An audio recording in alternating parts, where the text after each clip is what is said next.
Downed trees and power outages from overnight storms could cause problems for the morning commute and for students of an Atlanta elementary school. Another round of showers and thunderstorms this afternoon, but as we head into the weekend, that chance goes down. Losing your pet can be as frightening for Fido as it is for you. We're looking into the science behind microchipping your furry friend.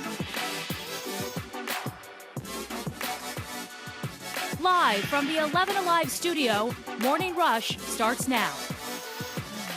All right, like father, like daughter. Well, it shouldn't come as a surprise that a father has a huge influence on his daughter's life, but this part might get you. Apparently, fathers have more of an influence on a daughter's life than mama does. What?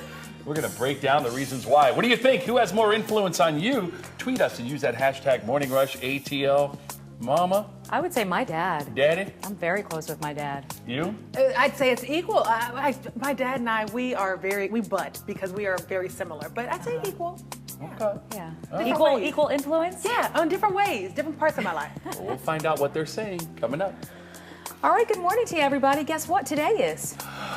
Friday. Thank God. Yes! Friday. Let's get you started with your rush block. I thought it was going to be something on top of that, you know. All right, let's take a look at our forecast, folks. And we start you off with, of course, the radar where we had that rain through the overnight. It's now all gone. In fact, the clouds that we had overnight have now pushed out. But look up to the far north. You see those few sprinkles there? Yeah, got a couple of them around. And some more could develop later on this morning. But this afternoon is where we're expecting to see the widespread thunderstorms begin to break out. I got a good 50 to 60% chance for that to take place. Temperatures are in the 70s right now, just about everywhere you look. We have 65 degrees, a cool spot up in Blairsville, 66 in Clayton, 69 degrees right now in Gainesville. Let me walk you through today. Heading to the bus stop this morning, temperatures, of course, start off in the 70s. A little light wind out of the west, about 5 miles per hour. By noon, we'll hit 84, and more clouds will start to develop there. It's after 1 that I think we'll start to see more of that steady rain coming down with a couple scattered thunderstorms around as well. 88 degrees for the afternoon high temperature. Watch out for those thunderstorms, folks. They could lead to some problems. We had them last night where it led to some power outages. Let's go over to Jerry Carnes now, live in Northwest Atlanta, with more of those problems with the thunderstorms. Hey, good morning, Chesley McNeil. That beeping you hear is a school bus that's having to divert its way around this intersection. We're at Mount Perrin Road and Beechwood here in Northwest Atlanta. That school bus serves Sarah Smith Elementary School, but the road here is closed because of the power outages around in this area and the Georgia Power crews that are attempting to restore electricity to this area. There you see a crew down there on Beechwood. They'd hope to have the power restored here in this area by 6 a.m. Obviously, that didn't happen. Georgia Power individual told me just a moment ago that it's still going to be a little while here. Jackson Elementary School is right down Mount Perrin Road that way, so still going to be a little while before the power is restored in this area and the road is reopened here. Many crews all around in this area with homes and the school out of electricity as of this hour right here. Very busy intersection here. Crash Clark again, the road closed, and I don't know, could be for still a little while. All right, Jerry Carnes live out there, Mount Perrin and Beechwood, folks. I'm going to show you exactly where that is. But before we do that, I just saw something on the map here. Oh, boy. Look at that. That just developed. That's 285 westbound, right at 675. Something big going on right down on that south side of the perimeter, backing you up beyond Flat Shoals, almost to I-20. Certainly, we've got something huge going on down there. I'm going to check that out next. Right now, we'll show you where Jerry Carnes was. I'll step out of the way. Mount Perrin at Beechwood Drive. Again, those four-way intersections that are completely dark. Try to just completely stop them. Four-way stop them. And you can see the yellow on the map. We're already seeing some delays out there. Speaking of delays, the big three not quite hitting you just yet, but I-85 certainly a crowded house as we look live here. 85 on the right side of your screen. Those are southbounders out of Gwinnett County. We'll find out what's going on in that south side perimeter in my next report. Sheba? Incredibly busy there, Crash. We have some breaking news this morning. 2 people hit by a car overnight while filming a rap music video on the Jackson Street Bridge. Jennifer Leslie live in downtown Atlanta with those details. Sheba, this view of downtown Atlanta from the Jackson Street Bridge is what draws a lot of people and productions here. But during the overnight hours, Atlanta police say there was a rap group filming a video, the final scenes of a rap video here on the bridge. And two of the members of the group were in the roadway here when a driver came through and hit them. The windshield shattered, both men taken to the hospital, one to Grady, the other to Atlanta Medical Center, where at last check both were in stable condition. The driver stopped on the scene after talking with her and witnesses. Police say she was not to blame for this. She will not be cited. Instead, Atlanta police plan to cite the two men for being in the middle of the roadway. They were not in the crosswalk, and that's an important distinction. Just within the last 15 minutes, we were able to get the names of the men from Atlanta police. 40-year-old Kevin Megason and 46-year-old Kareem Simmons. We're told there was no major video equipment involved in this shoot, just cell phones and handheld cameras. So likely no permit required for this filming. Again, the two men at last check in stable condition, Sheba. No big production shoot. Jennifer, thank you. A 911 call leads police to a house of filth and 5 young children, some with visible marks on their faces. This morning, 2 adults believed to be their parents are facing multiple charges of child cruelty. It's okay, stay here. Just before midnight on Tuesday, Richard Coolidge calls 911, claiming his girlfriend Amanda Lufkins is on the attack. My girlfriend's here and she's trying to attack us. Police show up to the Marietta home and discover 5 children between the ages of 1 and 12 living in squalor. No air conditioning, hot water, and the smell of human waste. One of the oldest children telling police their parents beat them often. A mother furious. Callie Snow says her autistic 4-year-old son stepped off a Henry County school bus with scrapes and bruises. She called the school right away last week, accusing the driver and aide of using excessive force on her nonverbal son. Her husband apparently able to watch the bus video of that moment. And the bus driver gets up and picks him up and puts him in the seat. From that point, all that you can hear is our son screaming and crying. Snow says her son got scared when a monitor tried to move him to another seat. When he wouldn't move, the bus driver picked him up and forcefully placed him in that seat. Henry County says they don't believe excessive force was used. He passed.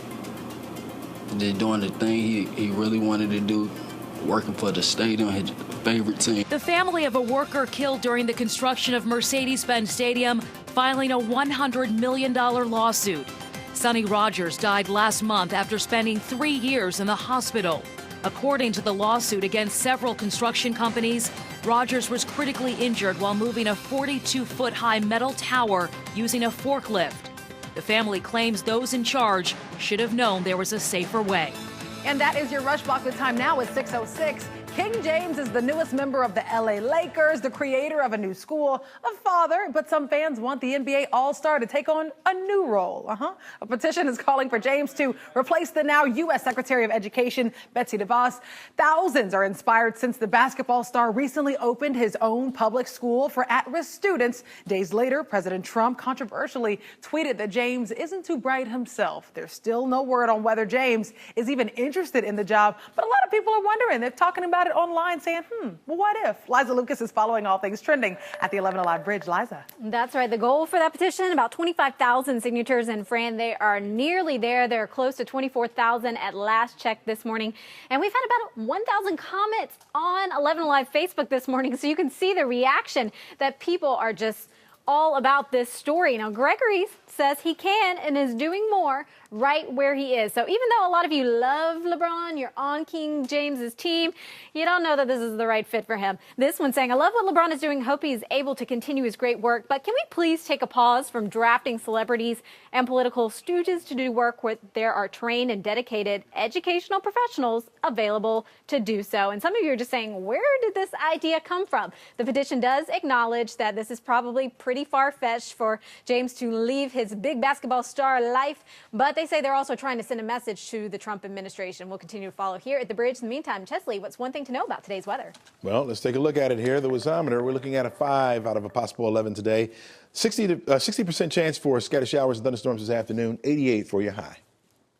All right, folks, one thing you need to know about traffic. We have got a major red alert on the southeast leg of the perimeter. An overturned double FedEx tractor trailer carrying 21,000 pounds of cargo has flipped over. All lanes shut down. This is 285 westbound, just past I-675. You see the delays now stretching all the way back towards Flat Shoals and I-20. We're going to give you alternates in just a moment. Francesca? All right, let's talk about what's going on in other news. And I am starting this Friday morning off with a good old recall. Yeah, another one. Turns out certain bottles of CVS Health's 12-hour sinus relief nasal mist is being recalled after they found microbiological contamination inside. So the FDA says frequent use of the contaminated product could result in infections, which could be life-threatening for users with cystic fibrosis or people with bad immune systems. So if you have it, you need to throw that baby out.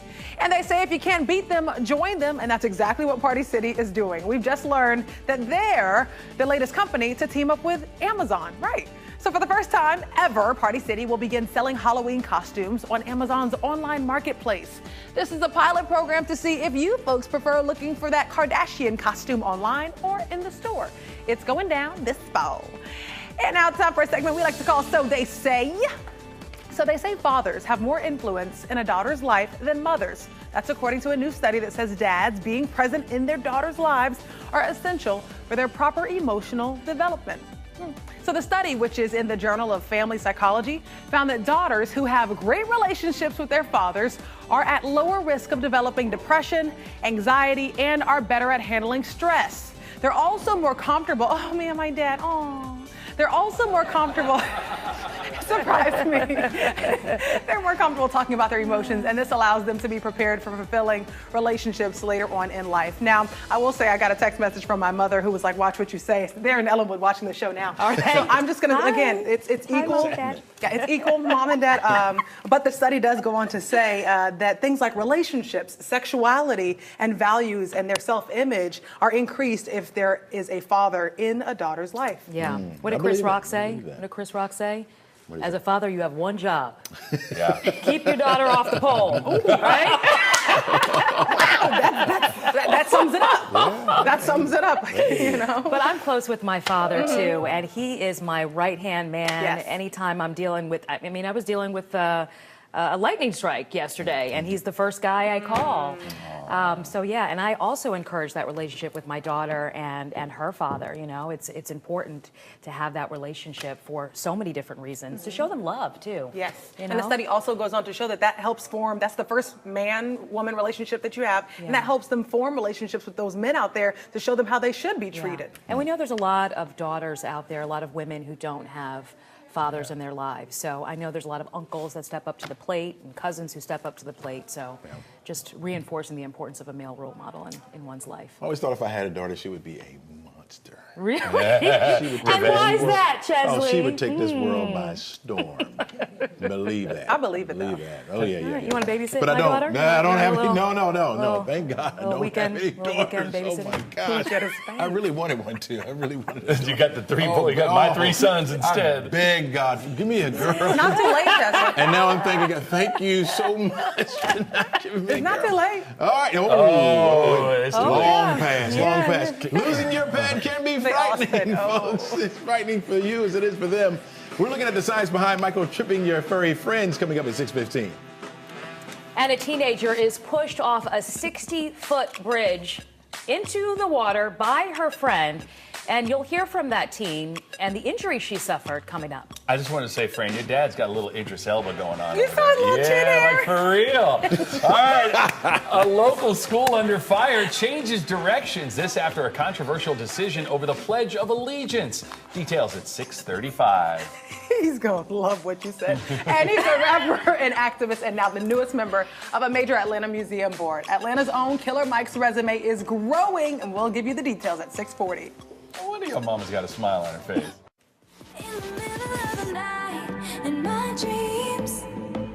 Are you ready for it? Yeah. Taylor Swift is bringing her Reputation tour to Atlanta this weekend, baby. And the superstar has almost sold out shows tonight and tomorrow night. Now, Camila Cabello and Charlie are the opening acts, so you know it's going to be good. And don't forget, clear bags in the Mercedes-Benz Stadium only, okay? Only clear bags. Very nice. All right, folks, they say the best way to keep track of your pets is by implanting them with a little microchip. Yeah, you ever heard of it? I'm sure you have. Very popular nowadays, but we wanted to take a look at the science behind how it works. Here it is. As you can see, sometimes it's just easy for your pet to get away from you. Or in the case of Christine Lindsay, her dog Sissy was taken when someone stole her car. Fortunately, the two were reunited thanks to her pet having a microchip implant. We went to the Atlanta SPCA to learn the science behind the device. Christina, why is it important to chip an animal? It will enable your pet, if they're lost, to have the best chance of being reunited with you. Microchips are a really simple procedure. It's non-surgical, right into the pet like an injection, and it stays with the pet for the rest of their lives. Here's how it works. Microchips are roughly the size of a piece of rice and use radio frequency identification, or RFID. As the name implies, microchips use radio waves as a medium to transmit information. These chips do not have internal power, but use electromagnetic forces. So it needs a reader or a scanner to energize it. When activated, the chip sends a radio signal to the reader and the stored information appears. So the microchip, it doesn't house your personal information in it, it just houses a unique number that is specific to your pet. So what happens is that unique number is connected to a database with your microchip company, and that then is connected to your information, your address, your cell phone number, your emergency contact. Your pet does not feel it. It might hurt a little bit going in, but it's no different than any simple injection. Even PETA contends that the pain of the procedure for an animal is minimal compared to the consequences of the animal getting lost. Just ask Christine and Sissy. All right, there you have it. Science behind microchipping. We have fair skies on the outside right now. There are some low clouds left over, though, so you may run in and out of some fog. It's not very widespread, just some hints of it around. I won't even say patchy. I'll just say some hints of fog around. You're looking at temperatures getting up to 84 degrees by noon. 88 will be our afternoon high temperature. A couple thunderstorms will be around. We have about a 50 to 60% chance for the thunderstorms. We're seeing some showers already develop over parts of northern Alabama. That's headed in our direction. I think this batch to the north will slide up toward Tennessee, but what we see over here toward Birmingham will slide in our direction, so we'll watch that. By mid-morning, could be seeing some light showers around. I think it becomes a little bit more widespread after about 1 o'clock this afternoon. Watching and tracking this front here that will continue to sag to the south. Get little waves riding along that. Those areas of low pressure that will enhance our chances for the rain later this afternoon. We're looking at, again, 50 to 60% chance. Where we have those thunderstorms will be some brief heavy rain. Could be some small hail associated with it, gusty winds, which will prompt those severe thunderstorm warnings, similar to what we saw yesterday and the day before. We won't lose that threat until we lose the daytime heating. I'm thinking after about 10 o'clock tonight. That goes away. We'll start it all over again on Saturday. May start you off with a little sunshine before more clouds come in, and a 40% chance for the scattered showers and thunderstorms to be around. The good news is that as we head further into the weekend, that chance for rain goes down. Sunday, only a 30% chance for rain. Monday will be the same. 20% chance Tuesday. By Wednesday of next week, dry. 90 for your high temperature. Time now for a check on the traffic. Here's Mr. Crash Clark. Thank you, my friend. It is a red alert. Southeast side perimeter, DeKalb County. Heads up, avoid it if you can. I know that's hard to say, or easy to say and hard to do, but we've got an overturned tractor trailer. It's one of those double FedEx tractor trailers, flipped over, 21,000 pounds of cargo all over the place. GDOT just called for a couple of Bobcats to start sweeping this up. In the meantime, all lanes shut down, solid back to flat shoals. Going to be back to I-20 in no time. 30 minutes so far from I-20 traveling over towards 675. It sounds like you're going out of your way to do it, but I would take I-20 to Moreland Avenue and then south to the perimeter, or even take I-20 to the connector and then go south to 285. Otherwise, you're sitting in that. Let's make you feel a little bit better and take you to the brighter side, shall we? Makes you feel better about your ride. Check this out. Animal control officers in Rhode Island managed to capture a couple of wild turkeys. There were 3 of them running around. Got one with a net, got one by hand. The other one flew the coop. He is out and about. One more turkey is loose. The birds were released in a state park, while town officials are keeping their eye out for the one that got away. There he goes. You ain't catching me. No gravy for me. We'll be right back, folks. 624. Welcome back to Morning Rush. Here's a look at the top 3 things you need to know before heading out the door. At number 1, a Washington State teen home from the hospital after getting pushed off a 3-story high bridge into the water. While 16-year-old Jordan Holgerson was waiting with friends to jump in, one of those friends pushed her in. She belly flopped and ended up with broken ribs. if it's that high, just make sure you know what you're doing. Don't land wrong, or else you'll have consequences. Her surgeon says the impact from the water could have been deadly.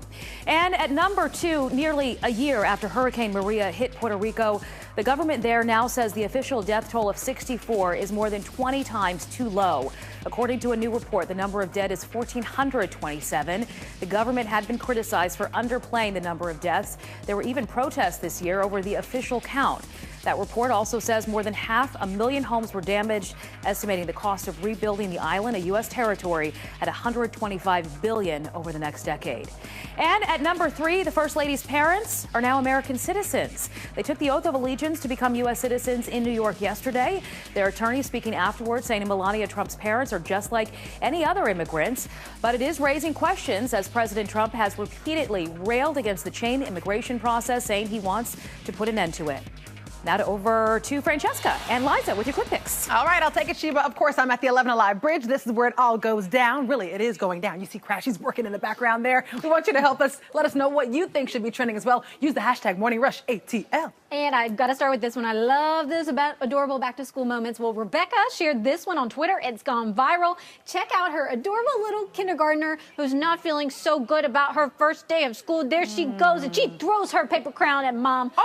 Not excited about it. Hopefully her second day was a little bit better. Oh, she's so cute. The crown was so pretty. Okay, so the next one is this one right here. Ellen DeGeneres is going on a comedy tour for the first time in 15 years. Yes, this is her first stand-up comedy tour, and it's going down in San Francisco on the 15th of August, and people are raving about it. They are talking. A lot of excitement for this one, and this one gives me the heebie-jeebies. I can only look at this video so long. Oh my gosh. A game was stopped. The Yankees game was stopped because a moth got into the umpire's ear, and he pulled it out, and it was flapping. I don't know if you can see that. Oh, but everybody talking about it online. Liza, I'm trying to listen. That was a lot. Okay. All right. Let us know what you're talking about. Use the hashtag #MorningRushATL. Hopefully no moths are in your ear, Sheba.